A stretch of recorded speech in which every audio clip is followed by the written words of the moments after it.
And so my parents actually got the notification that there was a sudden stop. My mom immediately like just felt that something was very wrong.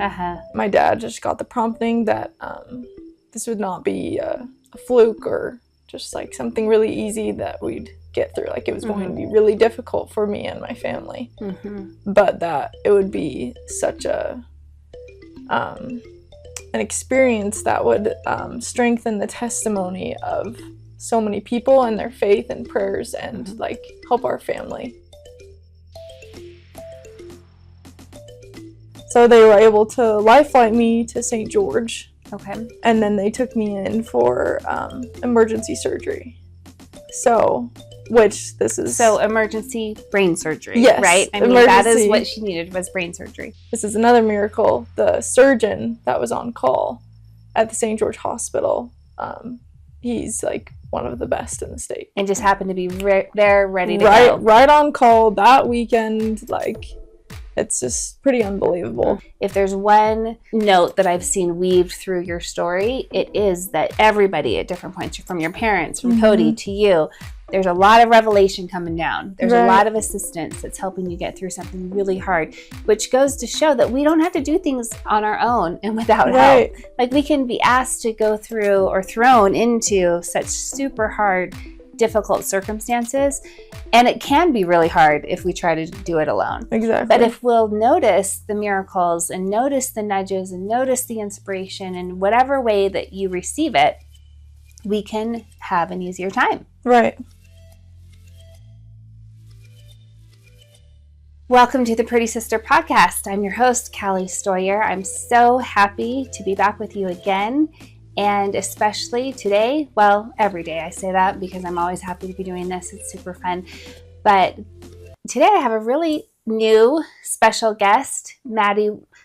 Actually, I forgot to ask, how do you pronounce your last name? Maddy Wastlund. Wastlund. Yeah. People always think it says wasteland, but there's no E and no A, so it's a little complicated. Yeah. But yeah. Okay, so my special guest today with us is Maddy Wastlund. We recently met just a few weeks ago, and I heard a tiny bit of her story, and I said, oh my goodness, say no more. We need to capture this on the podcast because I want all of you to hear about it just like me right now. In fact, I know so little, but I know enough to know that it's remarkable and worth sharing. It's a story of tragedy, a very sad accident, but triumph as she overcame this and went through this experience with strength. So hold on to your horses and get ready as we unfold and share this. And Maddy, I just want to say thank you in advance for being vulnerable and being willing to share this. She's only 1 year out, just a little over a year out from this experience that was horrific, and doing amazing. In fact, I got to meet her kind of in her comeback moment where she was just like re-entering the world and doing new things. And that's when we met. And I just was amazed. So without further ado, we'll go ahead and jump into it. And are you ready to? And this is the first time also that she's shared her experience. Pretty publicly. I've posted a little bit on my social media about what I've been going through, but I've never really done a long form content. Which you'll understand why, because she's been recovering. Right. And she's needed to take a year and to take a breath and to put her life completely on hold as she regained her strength. So it was, let's go back to the beginning, shall we? Okay. Yeah. So it was a little over a year ago. Yep. So it was on July 14th, 2024, basically. My whole life changed in a split second. So I was driving. So I had been dating my husband. I've been dating him for about 3 or 4 months. We met in March, and we were actually driving back from his parents' house in St. George. We had spent a weekend down there. He had a friend coming home from a mission, so we wanted to welcome him home. And we were driving back, and just having some discussion in the car, and it was a sunny day, like perfect weather, but we were in between St. George and Cedar City, and we drove up this hill, and all of a sudden we saw this like one single rain cloud right above the road. So it's a sunny, nice day. Yeah, sunny, nice day, other than this singular cloud right over the road. And basically we like reached, I don't remember any of this. So this is kind of him retelling you what happened. Yeah, and like him telling my family and them remembering little certain things, you know. So I don't remember any of it, but we kind of peeked over the hill, and then we hit this little patch, like a puddle of like rain. And you know how like you go over hill and you kind of like can catch air sometimes coming back down? Yes. So we like caught a little bit of air, and we were going like 70, like reasonable speed limit. Speed limit on the freeway. That's normal. Right. And so we hit this patch of water, and we hydroplaned and kind of lost control of the vehicle, and we actually ended up turning completely around. We went through the police turnaround. You know, the part in the middle of the two parts of the freeway. We went through the police turnaround, like did a complete 180, and then came to a complete stop.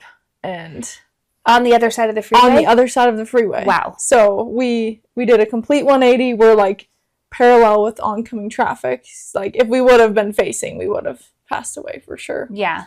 So we turned completely around, and then a huge truck and a trailer came by and like skimmed the side of our car, because I don't think we were fully into one lane. Just totally clipped it, and we were at a complete stop at this point. Like, wow. And then we got rear-ended by a Mini Cooper. So we're dead still on the freeway. This Mini Cooper hits us. Probably comes up and over and just can't stop in time. Yeah. You're at a dead stop. So they rear-ended us going at least 70 miles per hour. Could have been faster. Wow. So yeah, it was super traumatic experience for me and my husband. That's what a lot of people don't realize, is like my husband had to go through all the mental things that come with getting in an accident like that, and seeing me how I was immediately after. So, and she's saying that because he was not injured in the way that you were, Maddy. Yes. And he was the driver. So I can only imagine what he was going through on more, like you mentioned, an emotional, mental side of things as it unfolded what had actually happened to you. Yeah. So I can't, well, obviously I can't remember exactly what happened, but I'm trying to remember what Cody told me. So essentially, like we got in the accident, it happened, and Cody like thinks that the car might like explode or something crazy like that, because it was kind of smoking and stuff.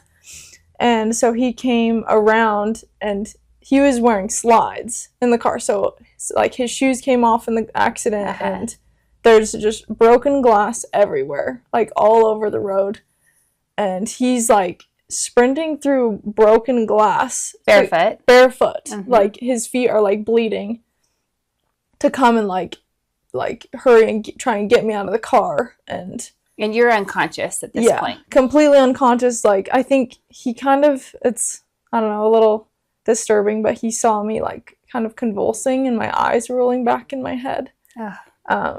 So he was pretty traumatized because of that.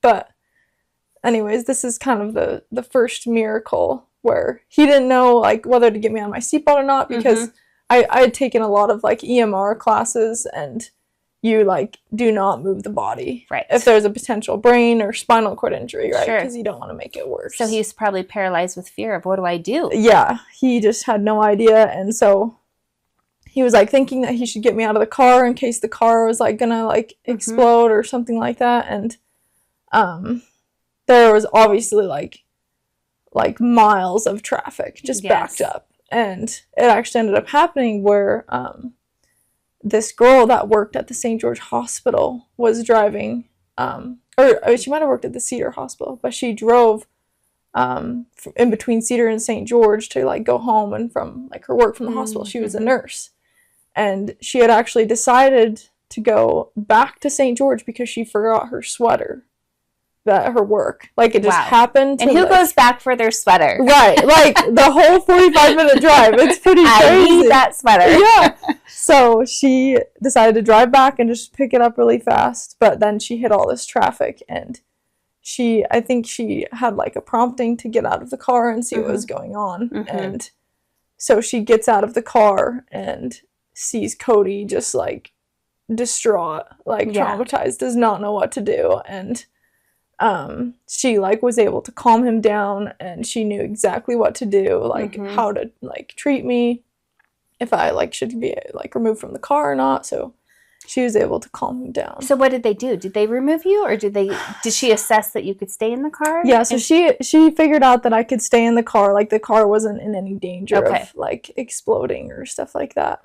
I can see how somebody with a more level head who can come from outside the experience could ascertain that more so than Cody, who's in absolute shock. Yeah, and the medical background obviously helps so much. So she saw, I think, that I had a type of brain injury or potential spinal cord injury, so she didn't want to move me, and so she was able to stabilize me until the ambulance and the Lifelight got there. So Cody had called, like, he couldn't think of what to do, so he called his mom, and like, they had already seen that people had called 911, like the emergency authorities were coming and stuff. And the person who crashed into you, were they also that's the like second miracle. It's like they were perfectly okay. They had like, I think 4 people in the car and a dog. And that's the blessing, that we were driving a really small light car, and the Mini Cooper was also a small. Yes. So because if that truck had hit you, we would be gone. Just be obliterated. Yeah. So that's like the fact that it was a Mini Cooper, like the smallest car. Like, it's just unbelievable. It's all the hand of God. So they were perfectly okay, walked away just fine. The dog was fine. So it's like, it's just so amazing. So they were totally fine. Can I just say, I love that as you're sitting here telling me this, that you see as a miracle that these other people are fine. Like, that it's important to you. Yeah. That nobody else was hurt, even though you were tremendously hurt. Right. And your life completely changed. But you're seeing it as a miracle that the others were fine. Yeah. I love that you see it that way. And I believe it is. Oh, yeah. 100%. Like, it was already so much for us to deal with, and Cody with the guilt of what happened, even though it was like, they say it was like an act of God, that like all of those things happened. All at once, like, with the one little rain cloud and the tiny little puddle. Right. And so, I was just so grateful. It wasn't their fault at all. It wasn't anybody's fault. So I was so grateful that they were okay, that we didn't have to deal with like the guilt of them possibly like getting injured and stuff like that. So so they ended up stabilizing me, and so they were able to Lifelight me to St. George. Okay. And then they took me in for emergency surgery. So emergency brain surgery, yes, right? I mean, that is what she needed, was brain surgery. Yeah, so I ended up in the accident. We got rear-ended, but I was turned to the side, like I'm facing you. Because you were talking. Yeah.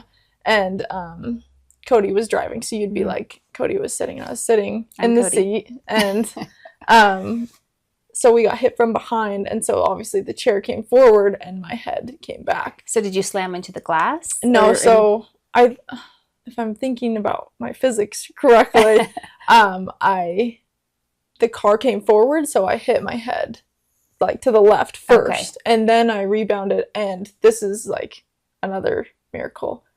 Like, obviously it was terrible, but like, miracle that we weren't hurt. Even worse, like the airbags did not go off in the car. But they should have. Right, they should have completely. Like, we got hit, but like, this car was older. It's like a cheap college car, you know. So the airbags didn't go off at all, and so I like hit the seat and then rebounded, hit the windshield. And it's amazing that I didn't have a spinal cord injury or like break my neck. So absolutely. Yeah. So they Lifelighted me, took me in for emergency brain surgery, because when I hit my head, like basically a huge blood clot formed in the left side of my head. and they had to go in and remove it. So it's called a subdural hematoma. Okay. With a craniotomy, where they had to remove part of my skull, not completely off my head, but they had to lift it to be able to drain the blood and all the swelling. Wow. So another miracle. Not a minor surgery. Yeah, right. It's like there's no guarantees, no promises for anything, like personality, like ability, like function. Like obviously your brain's the master control of your whole body. Right. So it's like. And for Cody, he must have been wondering if you were going to live. Exactly. I mean, for how long was that up in the air? Well, actually, my my brother-in-law, Cody's brother, and his wife, yes, they were married at that time. His wife, they were able to like get in contact with the authorities and figure out what was going on because they were so close to the situation. And my parents, obviously, we live in Highland, so. They actually, when I got in the accident, we have an app that kind of like keeps in contact with everyone, lets everyone know where you're at. Your location. Yes. Yes. Yeah. And so my parents actually got the notification that there was a sudden stop. Like, so it doesn't say that there was an accident, but it's like a scary, scary notification to get. Oh, interesting. So they were sitting down for dinner on Sunday when they got that notification. And my mom immediately like just felt that something was very wrong. And just had that mother's instinct. Intuition. Yes. Right. Yes, and it's a real thing. Yeah.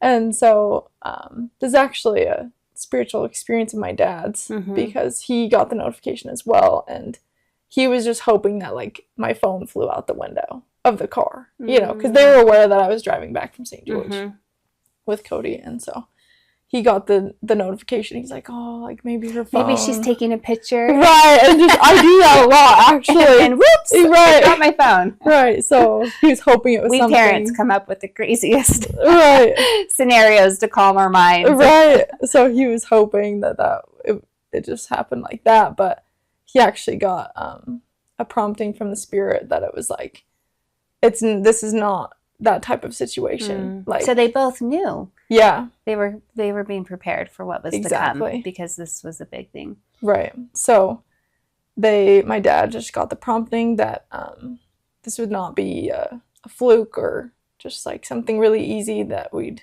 get through. Like it was going to be really difficult for me and my family, but that it would be such an experience that would strengthen the testimony of so many people and their faith and prayers and like help our family. So he was prepared to kind of deal with the situation. So I love that we have that ability to have, I think it's angels on the other side. I can imagine people being assigned, like you take her, you're on him, like everybody assimilate, go to work, and just to help us so that we don't have to go through these types of experiences alone. And that prompting to know, like, just to have any amount of awareness, I think is so kind. It's such a beautiful thing that we have the ability to receive that kind of inspiration and direction to help us get through challenges. 100%. It makes facing it so much easier. Yeah. When you have some sort of preparation. I think that's a blessing that God gives to people who are worthy and trying to do what's right, is he prepares them to go through trials. Yes. But yeah, so my parents got the notification and my dad got the prompting, and then they started immediately driving down to St. George. And so my sister-in-law called them, and the authorities at that point had told her that I was not going to make it. Oh, so my goodness. They had told her that, and she was kind of, she's really good in those type of situations to know how to communicate with people and like how to handle their emotions and stuff like that. So she actually changed the wording a little bit, and she said that the authorities said that I probably wasn't going to make it. So did they feel a sense of peace that everything was going to be okay because of that earlier prompting they had, or were they like on the edge thinking we may lose our daughter? Yeah, they didn't receive that peace that like I would live. Okay, so they just really had to go through the agony of not knowing. Yeah. So, and she had told them that I probably wasn't going to make it, and when they were like telling her that like I was not going to survive. Mm-hmm. So, yeah. And so they were headed down, and That's a long drive. oh, in yeah. that situation. Right. You know, that is not a road trip music No. wind in your hair experience. No. That's probably felt like eternity for Yeah. your poor parents to make that drive. Yeah, and my sister was with them, and I think it was just pretty somber, and just thinking about like the potential outcomes, how I would be, and so yeah, so they drove down a long drive. It's about almost 4 hours from where we live to St. George, and they were calling doctors on the way down because trying to get as many updates as possible. Yeah, I would imagine. Well, and they have to give their okay for me to get the surgery. Permission. So you probably had to go into surgery before they even arrived? Right, yes. Wow. So, so they like did all the scans, told my parents what was going on, and this is another miracle. The surgeon that was on call at the St. George Hospital, he's like one of the best in the state. Wow. So it's just like... And just happened to be there, ready to go. Right on call that weekend. Like, it's just pretty unbelievable. So, yeah, so I found out I got like my whole body x-rayed. I didn't know that for a few months. As they try to figure out what else could possibly be wrong. So... And were there other injuries? I mean, I know the traumatic brain injury was the most urgent. Yes. But were there other things you sustained? Yes. So I had the subdural hematoma with the craniotomy surgery, and then I also had back fractures. Oh, so ouch. Yeah, and luckily it was actually on the outside of the... I'm like...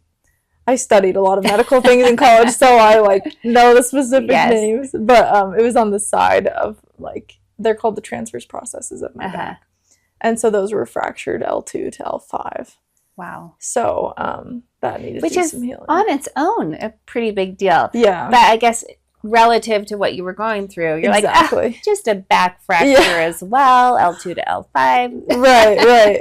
Like minor compared to the other. Right. And it's been pretty amazing with my healing process. Like, people are always just like, how's your head? And that actually like healed sooner than my back did. Really? Yeah. Wow. Which it's just like crazy. But it's like, it's a global, like, I was in an accident with my whole body. Yes. You know, it's like, it's a global thing.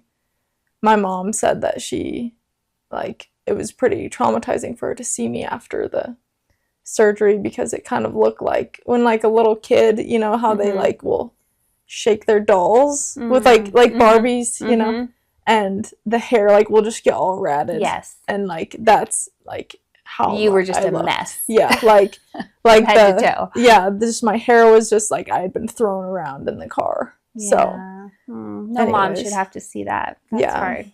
So it's pretty traumatizing. But. So you go through the surgery. How long were you in the hospital?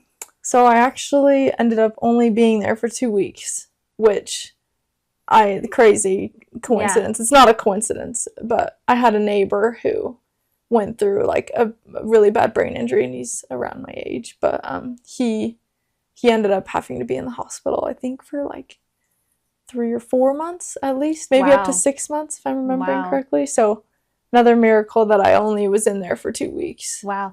It's funny because you can see how your perspective shifts when you're the one going through it, and with all the information that you have, because 2 weeks is a long time to be in the hospital. Right. But you know, relative to your other understanding people. of what other people have gone through, it doesn't seem very long to you. Right. and you know, I don't know a lot about this. So I think it's always interesting how we can change the way we perceive a situation based on that relativity to, well, it could always be worse. It could, you know, like you can appreciate the only 2 weeks because you know somebody else had to be in there 4 to 6 months. Right. And that benefit finding, you know, finding that silver lining in situations, I think is something that can help us to be more resilient. Exactly. And to come back from things like this faster. And I think just from talking to you and even hearing you talk about it now, you definitely have a natural tendency, I think, to do that, to see things more positively. Every piece of the story, you're kind of showing like, oh, and this was a blessing, and this was a miracle, and this was. Yeah.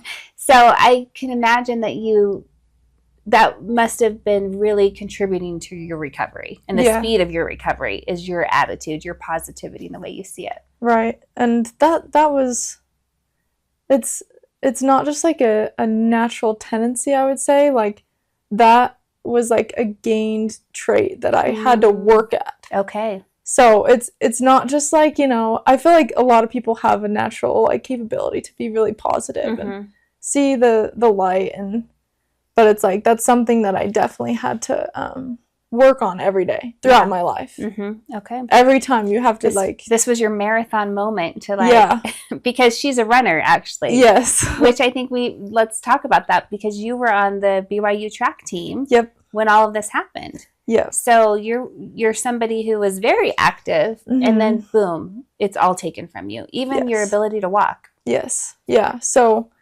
I had the blessing of being on the BYU track team, and I actually did the heptathlon, so I had to be kind of strong all over, because you do running, like sprinting, long distance, short distance, hurdling, jumping, throwing.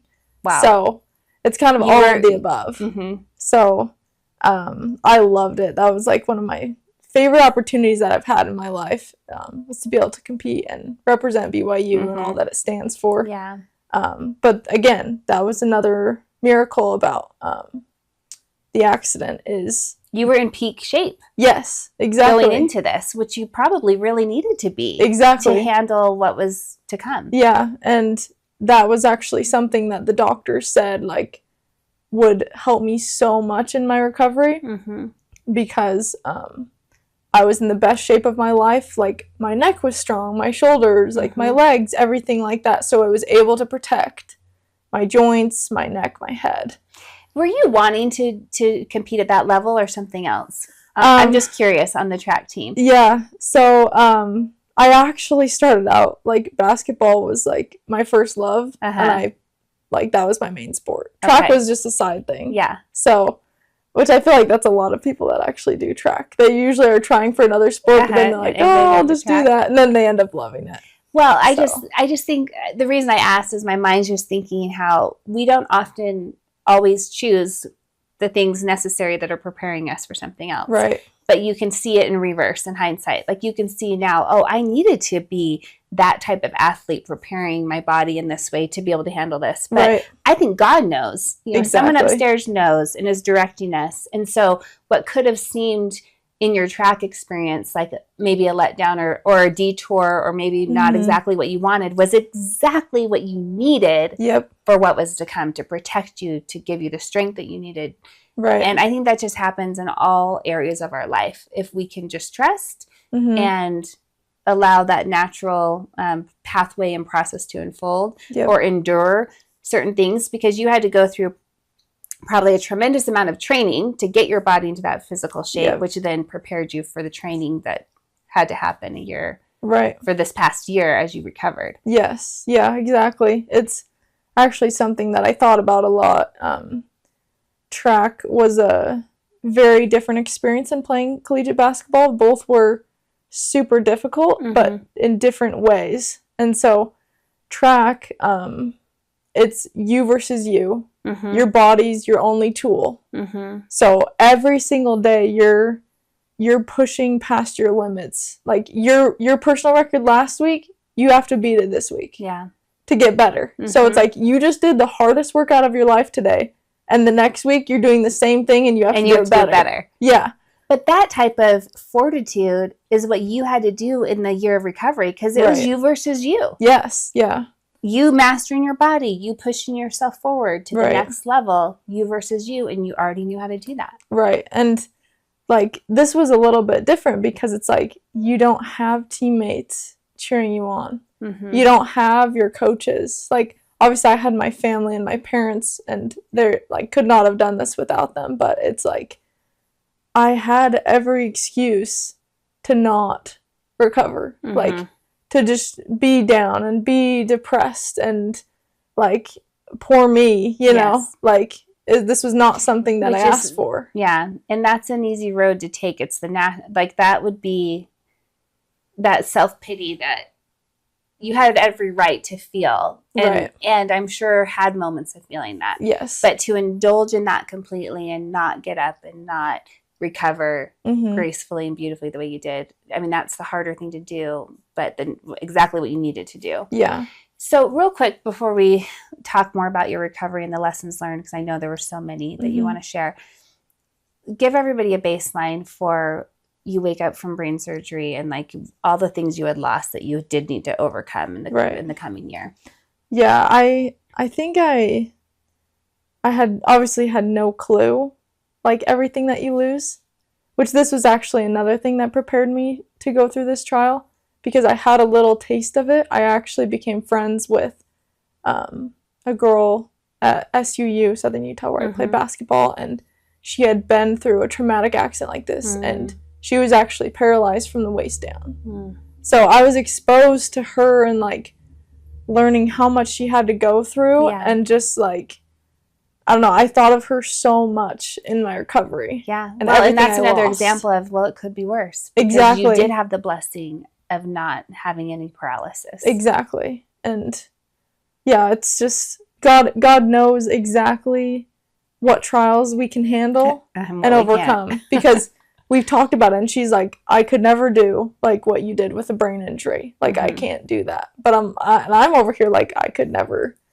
deal with like paralysis, you know? So it's just like, you'll kind of take your bag of trials, you know, like, God knows. Let's not try to change or exchange them. Let's just take our own and do it. And it helps you be grateful for the trials that you've been given, because it's like, oh my goodness, I could never do those things. But like, I'm so glad this is personally designed for me. Exactly. For what I need to experience and trust in, like, this is for me and for my own good, which is what you've said, that it was for your good and the good of others. Yeah, but going back to what you asked, when I got the brain injury, I lost 15 pounds in like a couple days, and it was like all muscle. I didn't really have much weight to lose. I've struggled with gaining weight my whole life, and that's a big thing in sports. So I lost 15 pounds of muscle.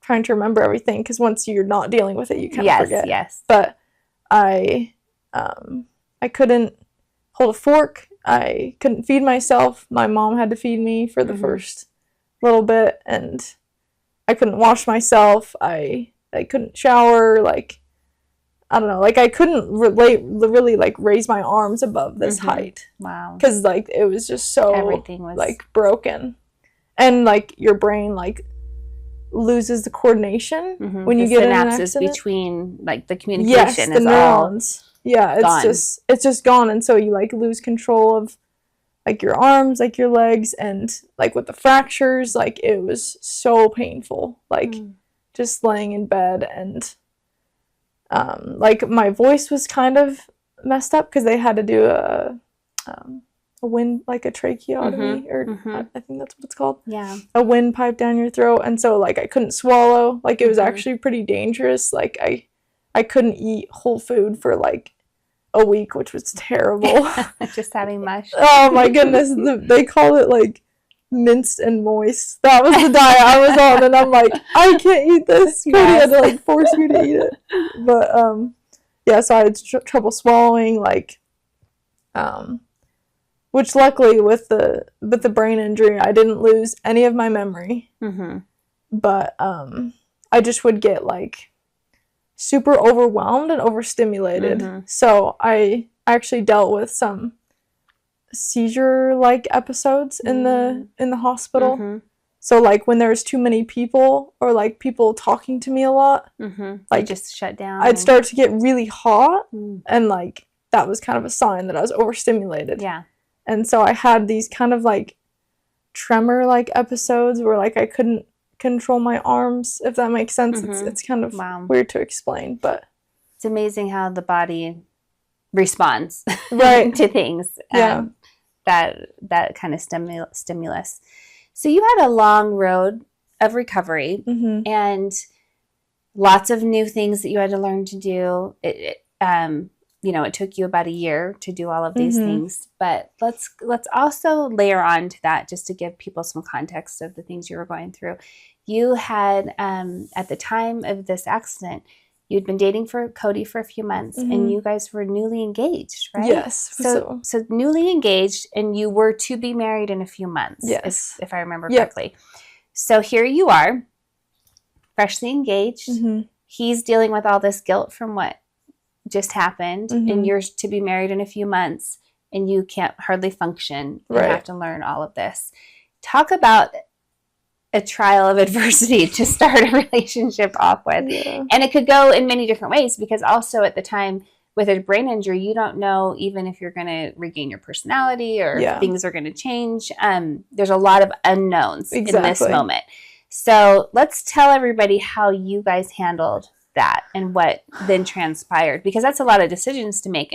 And for a young girl who's about to get married, you have like a wedding that we're in the middle of planning, the things that you've dreamed of. There's a lot of expectations that you have that are not going to unfold. I mean, at this point, all of that's shattered, and you've got to reimagine how this is going to be. And I love the way that you did that. Yeah.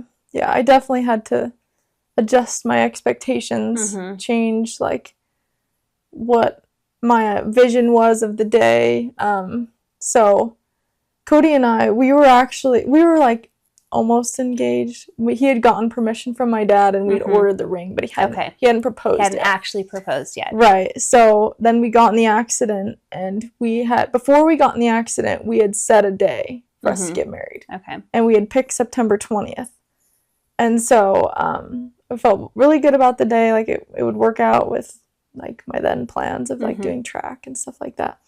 But once we got in the accident, that was kind of like moved to the back of everyone's mind. Yes. That like we need to learn to walk before. Right. We need to like learn to walk. Like I couldn't stand for long periods of time. It would like kill my back and like my brain, and I would get double vision when I would get overstimulated. Like I literally couldn't see. Like, and I forgot about this one. Like I could not, my eyes were so sensitive to light. Oh yeah. So like you wanted to be in a dark room all the time. Like, and then the worst part with the brain injury was my sensitivity to sound.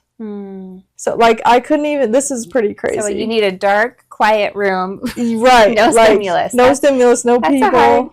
That's a hard time to be courting in. Oh yeah. So that was like everything we were trying to consider, and Cody just told me, he was like, he's just the most amazing, and there was never a doubt. Like he told me, even if I ended up like severely disabled or handicapped, he was gonna take care of me. That's so sweet. And he's 20 years old at the time. Like what type with his of whole man, life ahead of right? him. Yeah. It's like, what type of man like going to sign up for that? Right. And that just shows like his character and how much he loved me, and because he trusted his prompting that he received before the accident. Wow. To marry me. So like that was never gonna waver. Yeah.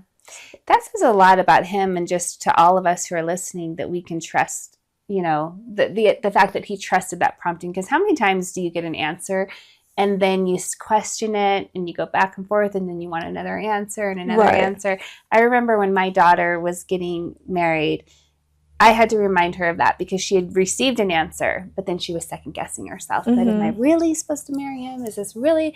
And that we had to remind her, you had your answer. Right. And so I love that, because I think all of us experience that at times. I know even though I was coaching my daughter through it, I've gone through that where I've got an answer, but then do I really want to? Anyway, I love that he was able to anchor in on that and really trust it. Right, exactly. And I think some people for sure would take getting in a major accident as like a sign not to. Yes. But it's like... So thank goodness he had gotten his very sure prompting and strong answer before the accident. That's, again, another miracle. Right. And I had received an answer as well. And I had received answers. That's something interesting about the way that, like, I've noticed I've received revelation is it's line upon line. And like just certain things, certain actions that Cody did, it was like, that's what I want in a husband. So it wasn't like a huge moment, but I trusted those little promptings before that led me to like feel good about us getting married. Well, and I like that you said the way I receive revelation, because we all do receive it differently. Right. And so I think it's important to just know that, and then also learn to pay attention to how do you receive revelation, and recognize it and act upon it and practice, because through repetition we get better at noticing it. Yep. And that awareness is super helpful. Yeah. It's vital. Like, it's just what President Nelson says, like, in the coming days you won't be able to survive spiritually without the guiding companionship of the Holy Ghost and being able to receive revelation for yourself. So, which is so true. And you won't be able to survive. Those are strong words. But when you receive them with that kind of strength and importance, you start to pay attention. Right. And it is the very lifeline that can get us through these very hard things. Because if there's one, note that I've seen weaved through your story, it is that everybody at different points, from your parents, from Cody to you, there's a lot of revelation coming down. There's a lot of assistance that's helping you get through something really hard, which goes to show that we don't have to do things on our own and without help. Like, we can be asked to go through or thrown into such super hard, difficult circumstances. And it can be really hard if we try to do it alone. Exactly. But if we'll notice the miracles and notice the nudges and notice the inspiration in whatever way that you receive it, we can have an easier time. Right. Yeah, we're not going through these things alone. Yeah. And that's something I like. It's just like an undeniable like gift from going through this trial is a closer like a greater trust in the Savior and in the real like tangible healing and strength that can come from praying and asking for the Savior to strengthen you, to heal you, whether it's like physically or mentally or spiritually. Like, I just have an undeniable testimony of those things. So that's so beautiful. Yeah. And thank goodness, I mean, not everybody is called to go through or, the experience that you've had to learn it in that way. Exactly. But when we listen and we get to benefit from hearing a story such as yours that's so dramatic, with your willingness to testify like you're doing and just did, we can learn the same lessons from you. Right. Which is a wonderful thing. Yeah. So thank you for going through it and then being willing to teach all of us and remind all of us of what's possible, the kind of strength that's possible, the kind of healing and help and assistance that's possible through our Savior. Right. Yeah. So tell everyone what you and Cody did, because I think it's great. Right. So basically, there was a lot of questions about whether we'd keep the date, like, I can't even function. I can't feed myself. Like, I can talk. I was actually pretty funny in the hospital because when you have a brain injury, basically, I was basically unconscious for a week, but I was conscious, like, still talking. So interesting. So you don't remember, but you had a lot to say. Yeah, exactly. And it was just so bad because when you have a brain injury and a surgery, your filter completely removed. Wow. So you're probably telling Cody how handsome he is. My goodness. Well, this is actually pretty funny. My mother-in-law, she was talking to me in the hospital, and I think, like, I kept asking people if Cody and I were married yet in the hospital, and I was so you really lost all time and space was just gone. Yeah. And my mother-in-law, she was saying how, like, I asked her, I was like, how big was Cody when he was born? And she, like, said, like, he's, like, over 8 pounds. And I just, like, no filter. I was like, oh, I'm going to die when I have this baby. Just, like, all these futuristic thoughts. Oh, my gosh, yeah. And there's no filter with my mother-in-law at all. Like, and we're not even married yet. Yes. I'm saying these things. It's pretty funny. But anyways, so I decided that I really needed to pray and confirm the day because I knew that I was going to get married to Cody. Like, I had received that prompting loud and clear. So I prayed in the hospital, in my hospital bed, and I was like, Heavenly Father, I really, really still want this to happen. And I have faith that you can heal me enough to be able to make this happen. And it may not look like the day that I wanted, you know, may not have a reception or luncheon or stuff like that, but I want to be sealed. Oh. And so I prayed and asked God if it was right, and I just got the most overwhelming sense of peace. So to move forward. So I was like, hey, we're doing it. And so was Cody surprised? I mean, I think he was, but I think he was just excited and happy because he wanted like the same thing, but he wanted whatever was best for my health. Yes. So he trusted me and my ability to receive revelation for my life. And so we moved forward with the day, and lots of people thought we were crazy. I'm sure. And with, like, again, that's a tremendous amount of faith that you had to exercise. Right. And I love, though, when we ask with a righteous desire, you know, you're asking for something good. Yes. With the faith that, hey, heal me, help me to do this, and putting a timeline on it. Right. You know, I think there's so much power in that step of how you did that. Right. It's asking for confirmation to do something good, and like, and expecting to receive. Right. Yeah. Expect miracles. Yes. And so, yeah, I prayed about it, felt good. We moved forward, and it's a miracle in and of itself that I got into this PT place. It's called NeuroWorks. And it's specifically for brain and spinal cord injuries, and I could not be sitting here without them. Yeah. But I was able to get into them, even though they usually have months-long wait list for patients, and I was able to get into them quickly, got approved to start treatment, and that was their whole goal, was getting me able to stand for photos, stand for photos after we get married, like, be able to handle all of it. So it was like about strengthening my back, my legs, like everything, to be able to stand upright, not feel so dizzy like I'm going to pass out, and then, yeah, just be able to endure the day and enjoy it, you know, the best that I could. Yeah. So. Wow. Talk about adjusting expectations. Right. You know, you just want to stand and be able to go to your wedding. Exactly. like, and you had to adjust everything, right? I mean, you didn't have the normal reception you had planned. You just had family and close people just to get married. And then later, you tell everyone about that. How you had to just change the whole game. So originally I'd planned to do a luncheon after the sealing and then a reception. It's pretty common, like, here in Utah, to do both those things.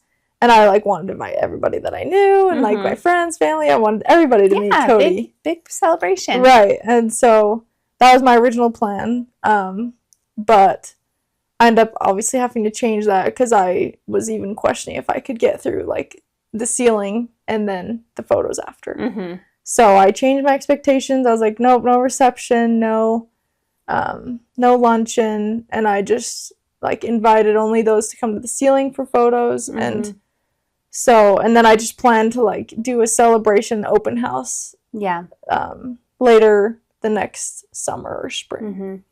So that was kind of my change in expectations, and, like, even the way I looked, like, I couldn't expect to, like, look how I did, because, I mean, I lost 15 pounds of muscle. Like, they were actually really worried after my surgery about my face, because it was so swollen and it wouldn't go down. And that's actually another miracle. The night after the surgery, my ward fasted and prayed right after the surgery for, like, everything to go well. And as soon as my bishop sent out that email to my ward, they started praying so fervently and fasting, which a lot of the people in my ward didn't even know me, because my ward had been split several times after I graduated. And so they immediately started praying and fasting. And a couple hours later, they were like, the doctor said that they didn't have to go in and lift the part of my skull again because the swelling had gone down enough. Wow. So, prayer and fasting works. When people are united together in that type of faith, for somebody, it really absolutely works. Yeah. You're a testament of that. Oh, multiple times in my life. It's pretty crazy, but yeah. So you move forward with this makeshift semblance of a wedding just to get married. I love that you did that you had the strength and fortitude to do that, and then just pushed off the real wedding celebration part right. Yep. for a year later. Yes. Yep. And just reimagined the whole timeline. Right. And I think there's so many lessons we can learn from you in that, because oftentimes the difference or the reason we can be so unhappy is because our expectations aren't going according to plan. Right. And so this kind of formula for happiness we can apply it when you just are willing to adjust the expectations so that you can still have what it is you want. And you were able to isolate, well, what do I really want? Well, I want to be married to Cody. I want to be sealed to him. Yep. And that's what's most important. And you got what was most important. Exactly. Allowed your body to heal, which took a year. Yeah. For all the things that we don't have time to go into every little detail of it. But as you can imagine, the walking, the talking, all the sensory issues you were having. Yep. Thank goodness you had a team and medical professionals to help you. Right. But it took her a whole year to go through all of that to be able to arrive and have, more of a first year anniversary celebration. Exactly. And just change the way that looks and do that so happily. Yeah. So you've mentioned a couple times to me as you've shared just a little bits about it, that you have sisters that you've referenced. And this is, the Pretty Sisters podcast. So I always love bringing in like sisterhood.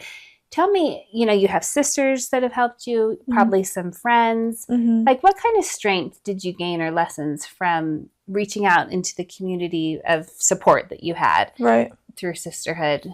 Was that important for your healing process? Oh, it was vital. I had to have people to talk things over with and get ideas from, and just the support and being able, because there were lots of days that I couldn't see the silver lining, and I was really upset about the things that were taken away from me, but I was able to talk through it with my mom especially, and my sister's friends, and just get a new perspective, and they're just so grateful that I'm alive. Yeah.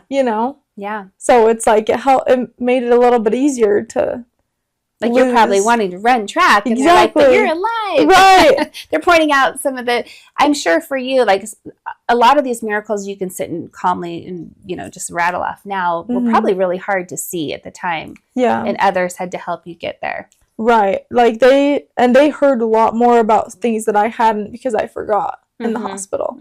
So they shared a lot of their experiences of the promptings that they received while I was in the hospital and all the miracles that they could recognize.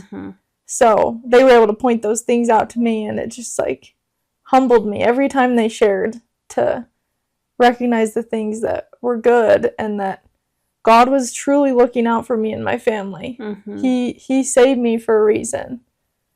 And it's just really special. It's a different experience. So then it's strengthening through this process, your faith, but also the faith of all of those who were able to be a part of this experience together, that collective, unifying effort. I love how that can happen. And it only happens when you allow other people to share in that. I mean, it's a two-part thing, right? They're willing to help you, and you had to be willing to be helped. Right, exactly. And go through this together. And I think sometimes we don't do that as women, but when we do have those experiences where we allow other women to strengthen us and support us and help us, wow, it can be powerful, as you experience. Yeah, it's definitely a testimony strengthener for everybody involved. And that was something I really had to learn, was how to let myself be helped.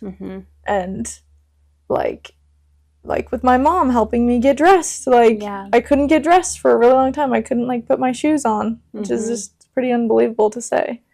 But and my sisters helped me so much with my wedding. Anything that I needed, they were there. Yeah. And it's so wonderful. Yeah, just really amazing. So really incredible. Okay, so you've been married a little over a year now. You had your second celebration. What would you say? I mean, talk about a way to start a marriage. Right. a pretty different way to start a marriage than most people. But I think there's a lot of gifts in that, of strength, of the foundation that you and Cody now have. Yeah. And so to that point, what could you tell us that you've noticed that's different? Because it's not the typical way to start a marriage. Right. You were forced at a very young age to learn some very hard things. Mm-hmm. You've put your marriage through a very hard test in the first Right. year. But and thank goodness not everybody has to go through that. Right. So, but share with the rest of us what you've learned so that we can learn from you. Yeah. Because we don't want to go through that. Oh, yeah. No, this is something you want to learn from. We haven't just learned from you on a podcast. Exactly. Let's do it that way. Exactly.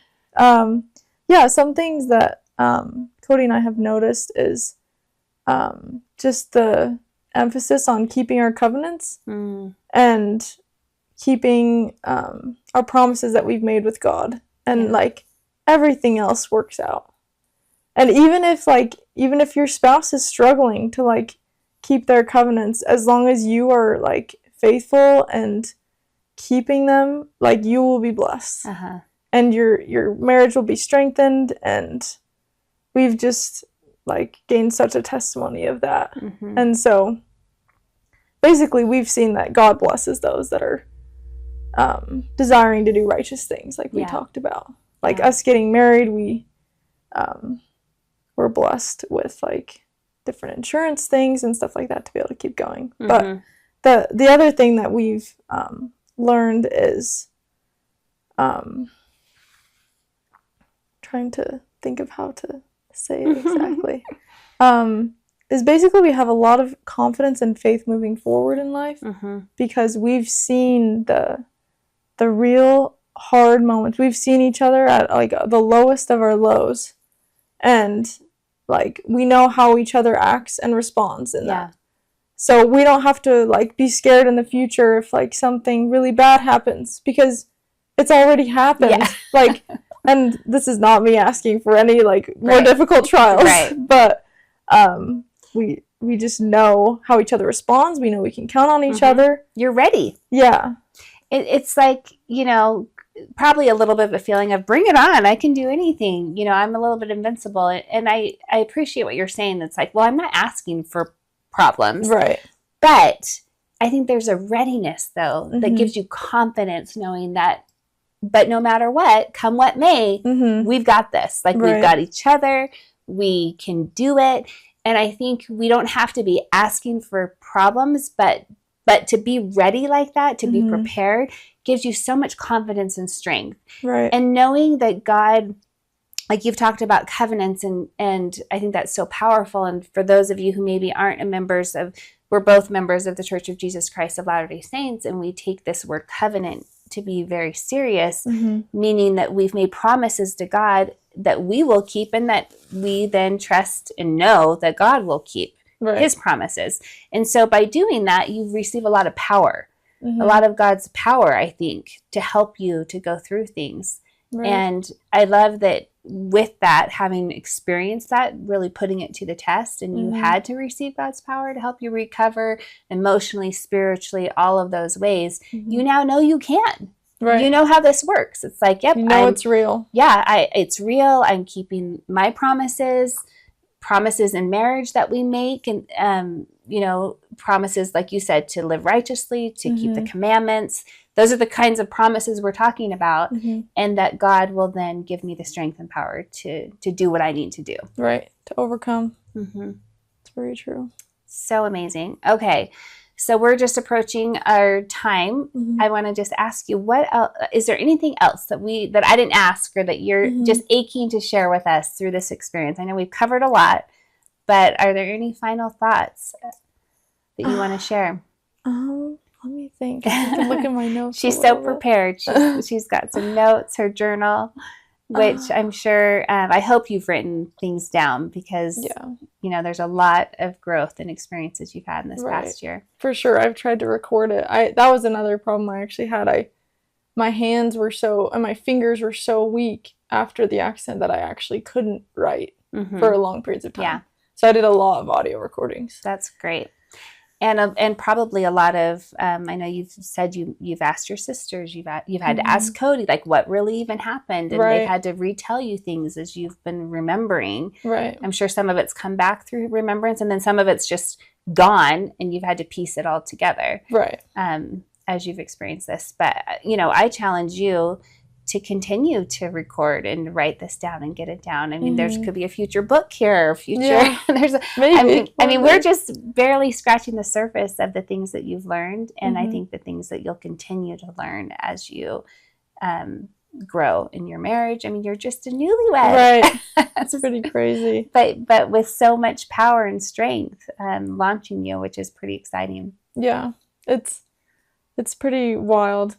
One thing that really helped me, I actually had one of my track coaches. He also coached me in high school, and then he continued to coach me at BYU. He's just an awesome person. But he came and visited me after the accident, and I asked him, like, what type of, like, coaching advice would you give me for this? Because I treated my recovery like I did with my experience with sports. Like, I treated my PT like a track workout. Wow. I was going to attack it to get better every day, and even if it was hard and painful, like, I knew it would be for my good. I knew it would make me a better person, better athlete. But so that's so teachable that you were in that. That's incredible that you were in that state and you're asking your coach, how would you coach me? Yeah.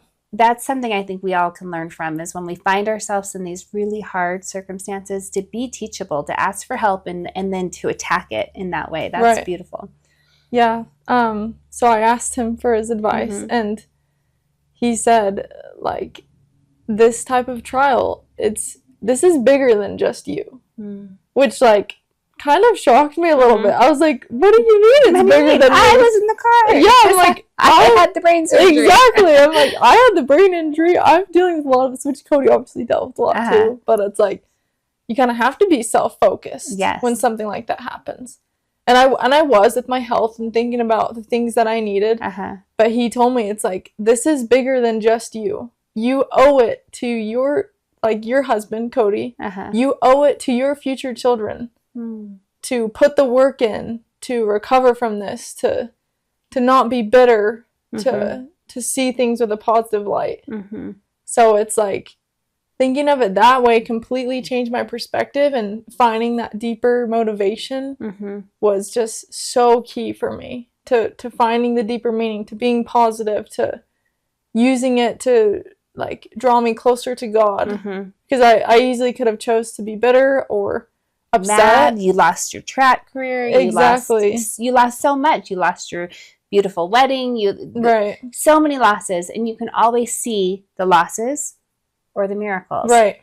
And just knowing this little bit that I've had to share this time with you, I can see, I think all of our listeners can see, that you chose correctly. I mean, you chose to see the miracles and to not be bitter. And then now, don't you think that's helped your recovery process? Oh, 100%. And your happiness. Right. I mean, if you were to look back on that year of marriage, did you have a happy first year of married? I mean, it was really, really difficult, but, like, obviously the hardest year of both of our lives. Yeah. But it's like, we had to choose joy. We had to choose how to look at things. Like, it brought us closer together that, like, I doubt any other, like, little fun day or, like, you know, like, dinner day or movie date would have, like, brought us closer. Yes. So, yeah.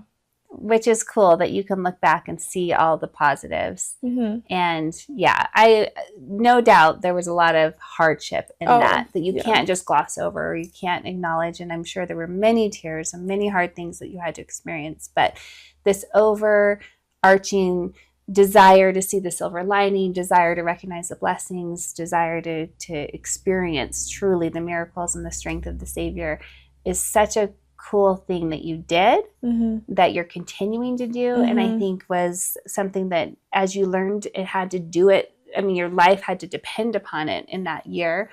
That, I believe, I predict, will help you to be so much happier in your future as you are raising children, and whatever it is that, you know, your work career, whatever, maybe coaching that you become, who knows what you'll do, right? Right.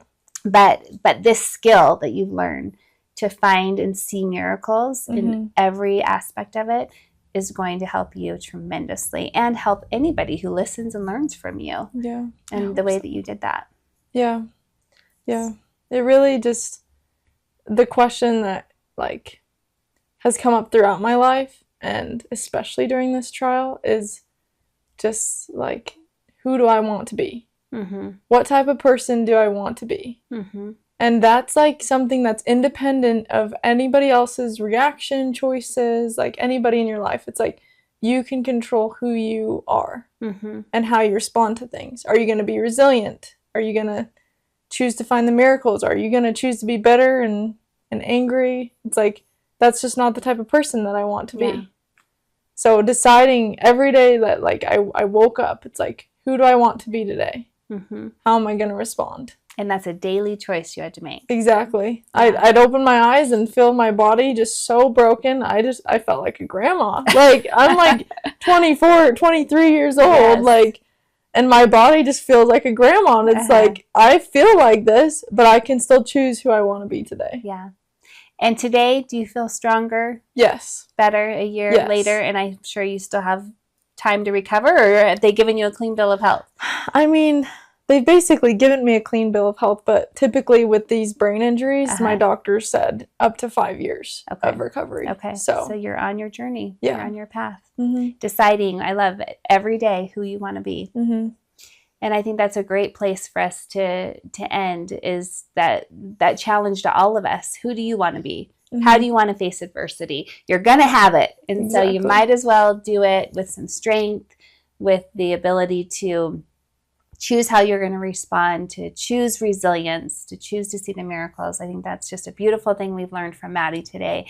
And I'm sorry for what you've had to go through. That's a really hard trial, but I love the way that you learned, and I love the way that you shared with all of us, that we can have these lessons and this example for all of us pretty sisters to learn from too. Thanks. So thank you, Maddy, for sharing with us. Thank you for being here on the podcast. I appreciate it. I appreciate all of you listeners who've tuned in. Thank you for being here. I hope you learned something. I know I've learned something. I've feel a little bit more inspired to go out with strength and to think about all the blessings and miracles in my life. I hope you have too. And if you thought of somebody that you could share this with, please do. Share it with somebody else. I think we strengthen each other through sisterhood, through friendship, through helping one another. So do share this with somebody who needs to hear this today. Thank you for joining and listening in. And to all of you listeners, stay pretty. And we'll see you next week on the Pretty Sister Podcast.